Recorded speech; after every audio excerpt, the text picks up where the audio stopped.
ಇಂದು ರಾಜ್ಯಾಧ್ಯಕ್ಷರ ನೇತೃತ್ವದಲ್ಲಿ ಮಾಜಿ ಸಚಿವರುಗಳ, ಮಾಜಿ ಶಾಸಕರುಗಳ, ಮಾಜಿ ವಿಧಾನ ಪರಿಷತ್ ಸದಸ್ಯರುಗಳ ಹೊಸದಾಗಿ ಚುನಾವಣೆಗೆ ಸ್ಪರ್ಧೆ ಮಾಡಿದ್ರು. ಎಲ್ಲರನ್ನು ಕರೆದು ಪಕ್ಷದ ಸಂಘಟನೆ, ಮುಂಬರುವ ಲೋಕಲ್ ಬಾಡೀಸ್ ಎಲ್ಲ ಬಗ್ಗೆ ಚರ್ಚೆ ಆಗಿದೆ.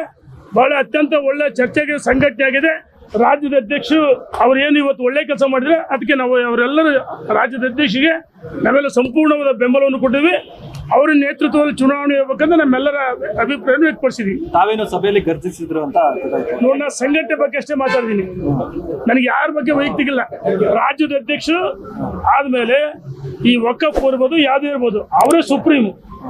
ಅನಿವಾರ್ಯ ಅನಗತ್ಯವಾಗಿ ಕೆಲವು ಟೀಕೆ ಮಾಡೋದು, ಈ ಪತ್ರಿಕೆಯಲ್ಲಿ ನನಗೆ 100 ಸೀಟ್ ಕೊಡ್ರಿ ಅದು, ನನಗೆ 50 ಸೀಟ್ ಕೇಳ್ತೀನಿ ಕೊಡ್ತಾರ? ಏನು ಇದು ಹುಚ್ಚುಚಾಟನ? 100 ಸೀಟ್ ಕೊಡ್ರಿ ಅದು ಏನಿದು?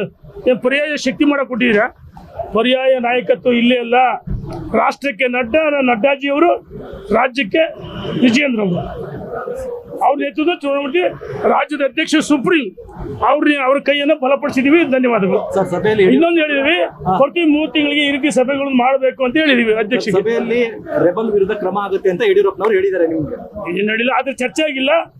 ನಾವು ಏನು ಮಾತಾಡಬೇಕು 4 ಕೂಡ ಮಧ್ಯೆ ಮಾತಾಡಿದ್ವಿ. ಧನ್ಯವಾದಗಳು. ಲೇಟೆಸ್ಟ್ ಹಾಗೂ ಇಂಟ್ರೆಸ್ಟಿಂಗ್ ಸುದ್ದಿಗಳಿಗಾಗಿ ಬಾಸ್ ಟಿವಿ ಕನ್ನಡ ಚಾನೆಲ್ನ ಸಬ್ಸ್ಕ್ರೈಬ್ ಮಾಡಿ. ಹಾಗೆಯೇ ಬೆಲ್ ಐಕಾನ್ ಪ್ರೆಸ್ ಮಾಡಿ. ಇದರ ಜೊತೆಗೆ ಫೇಸ್ಬುಕ್, ಇನ್ಸ್ಟಾಗ್ರಾಮ್, ಎಕ್ಸ್ ನಲ್ಲೂ ಮಿಸ್ ಮಾಡದೆ ಫಾಲೋ ಮಾಡಿ.